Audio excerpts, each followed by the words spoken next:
Okay, as I said in my introductory remarks this morning, your faith in human nature, well, not human nature, but in the political process was restored. And in actual fact, we're all sort of blinking surprised when a government, in actual fact, that promised something on the election trail actually starts doing it. And gosh, I have to say, here we go. In the first 100 days, they promised they'd repeal Three Waters, that legislation will be introduced. It must be today, if they're going to pass it by the 23rd of February. So that's the end of next week. It'll be gone, and then 2 omnibus bills will come in presumably next year to set out what the future might look like. Leading the charge against Three Waters, the co-chair of Communities for Local Democracy, it was a group of 30 councils that were opposed to Labour's Three Waters reforms, was the Manawatū Mayor Helen Worboys. We've talked with her before, but I'd be delighted to get her reaction to yesterday and what she thinks the future might bring, and she joins us now. Helen, welcome to the show. Good morning to you. Good morning, Michael. Well, you sound chipper. Absolutely, yes. Yes, couldn't be happier. Look, common sense has prevailed and the new government have listened to the people of New Zealand. They have. And they're doing something that surprises us all. They're actually mandating that promise. I want to take you to Clutha District Mayor Brian Cadogan. And he says it's a dreadful thing, along with Labour's local government spokesperson, Kira McAnulty. And I know that Tory whānau has expressed your opposition to this particular issue as well. Do you understand the arguments of mayors and councils that have embraced the Three Waters reforms? Yeah, absolutely. And, you know, the number one thing is that the Labour mandated model, one size does not fit all. Every council in the country has different issues and have invested in infrastructure or haven't for a whole lot of reasons. And so therefore the Labour model was never going to work. And, you know, now the councils have that opportunity to work and do what's best for their community.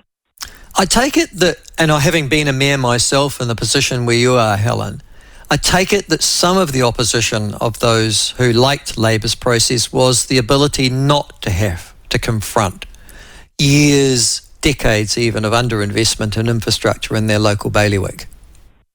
Oh, absolutely. And, you know, frankly, that's quite irresponsible to say, well, let's pass the problem on to somebody else. But the reality is that we do have to face up. We have got a problem across the country. Yes, some communities and councils will need some support to find that sustainable funding that's been lacking. And there are some genuine cases around the country where, you know, particularly where tourism comes in and the number of ratepayers just can't manage what is required. But then there's councils around the country like ourselves who over the past decades have invested really well. Yes, our urban rates are one of the highest in the country, but that's because we've invested in our infrastructure, according to the DIA, exceeds expectations.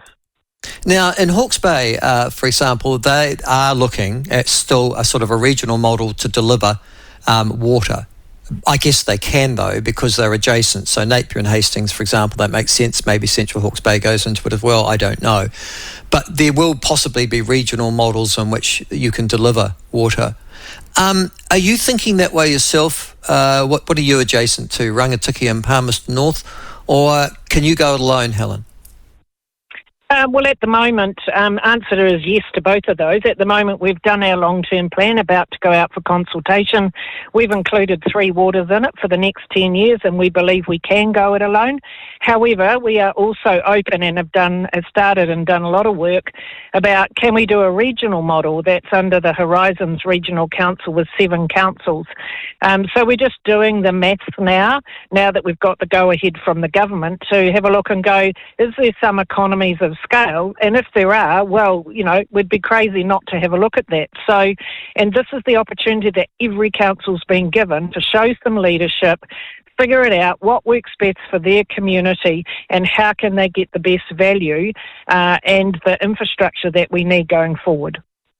One of the things that some councils have and others don't, I don't know what yours is like, is water meters. In terms of water use, I think that would have been inevitable under the Three Waters model. Do you have water meters? No, we don't. And, it's interesting, through this exercise, previously I was kind of anti-water meters, but now I get it. Yeah. And, if you are going to manage your infrastructure well, you have to have water meters. And, and ratepayers go, it's all about me paying more, but it's not. If you are managing your infrastructure, your pipelines well, you need water meters to be able to know exactly where the issues are. And so water meters, I believe, are inevitable if you're going to manage this really well.